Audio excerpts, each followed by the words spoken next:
We got noises in the ear from Esrahadon's Empire here for 3 months. Over 1 year ago, one of your videos made me think, and today I'm exactly 1 year smoke-free. Awesome! I'm so glad I gave up that habit.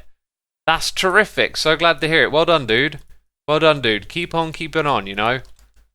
Stay with that. Yeah, you know, smoking is a... it's kind of like a lose-lose situation, right? If smoking makes you feel, oh, you know, but it like relieves stress. Well, it's also the thing that causes the stress to some extent, you know. Nicotine is addictive, and you need that hit to feel that relief. You know, anyone who's out there smoking, if you've got a little bit of a voice in the back of your mind that maybe thinks, oh no, I need to quit.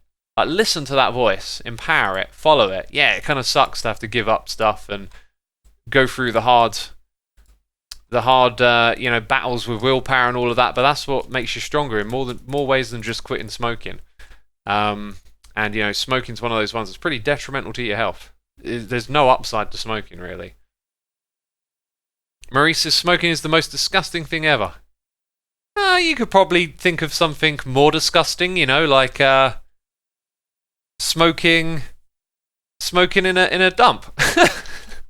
That's more disgusting than smoking. You're now doing it in a dump. Get out of that dump, jeez. Don't you know the dump's bad for your health? That's the thing. Drugs can always cause more problems than they solve, so I literally can't understand why anyone would do it, says the Thinky. Well, the reasons that people do it are not so ununderstandable, right? Like, there are many like pressures and reasons that people pick up smoking. Sometimes it's peer pressure. Can you enjoy it to some extent? I mean, it's a pretty acquired taste to enjoy it just for the taste alone, or the sensation. But, you know, people have reasons. You have stress in your life, you turn to something. Everyone goes through hard times, and you can turn to a substance, which is what I personally wouldn't recommend. Viatuk Knight says no sugar is the most addictive. Well, rather than get into a debate about what's the most addictive, like, addiction is different for everyone. Everyone's unique, and based on who you are and your neurological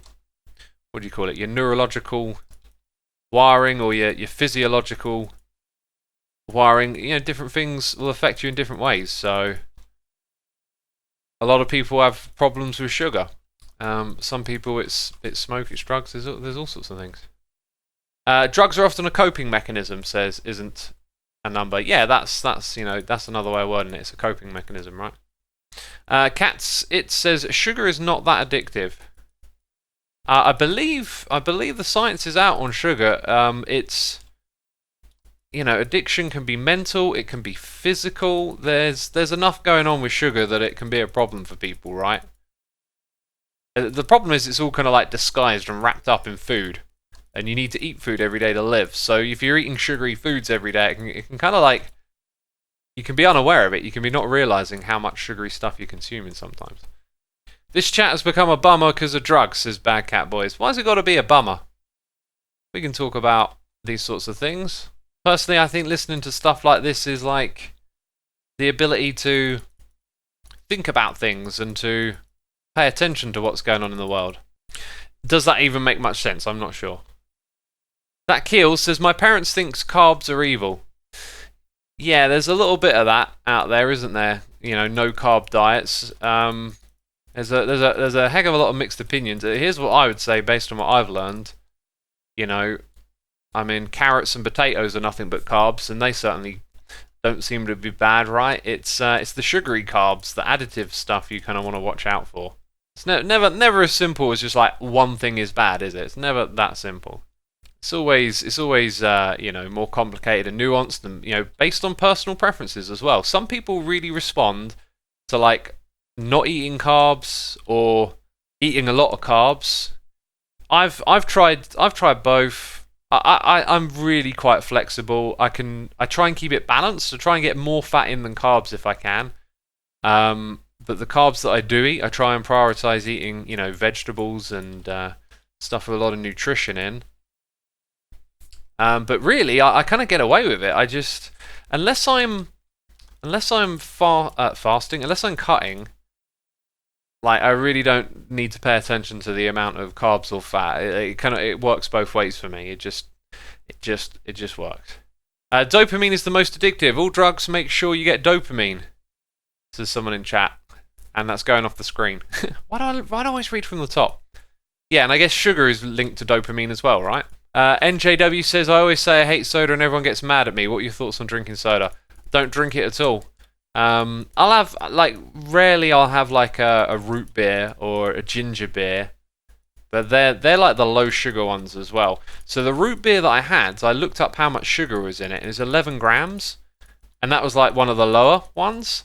And a can of Diet Coke, or I think regular Coke even, has 45 grams of sugar in it. Utterly ridiculous. Not a fan of those sodas. They wreak havoc on your body. The unfortunate thing with like a diet and what you eat and consume and rest and all these things is like your experience is very adaptable. You're not going to be very good at like telling if you haven't had enough sleep, unfortunately, or like understanding the way your body's reacting to what you're eating. And so it's super common just to have like, you know, Diet Cokes all the time as a snack, and all it does is just raise your insulin, and your body has to go to work getting rid of all that sugar, and it's just awful. Coke tastes like metal, says Griff. It does have a sort of metallic ting to it, doesn't it? I'll give you that one. A balanced diet and getting exercise means you can indulge in unhealthy things as long as you keep it in moderation, says Anna Bombanana. Yeah, I agree with that statement, like, fully. However, what I would say is that some of the terms are relative, like balanced, moderation. Like, if you were to quantify that, someone might go, oh yeah, you know, Diet Coke every day is moderation. Just one. That's moderation. I'll be like, nope. You know, like, what once a month would be moderation for me. Like, it's different for each person, right? So, you know, it's worth experimenting as well. It's worth, like, cutting out things and switching things around. Like, at the moment, my diet's pretty darn healthy. Like, routinely eating vegetables, salads, you know, cooking meals myself, fresh ingredients, not adding sugar to stuff.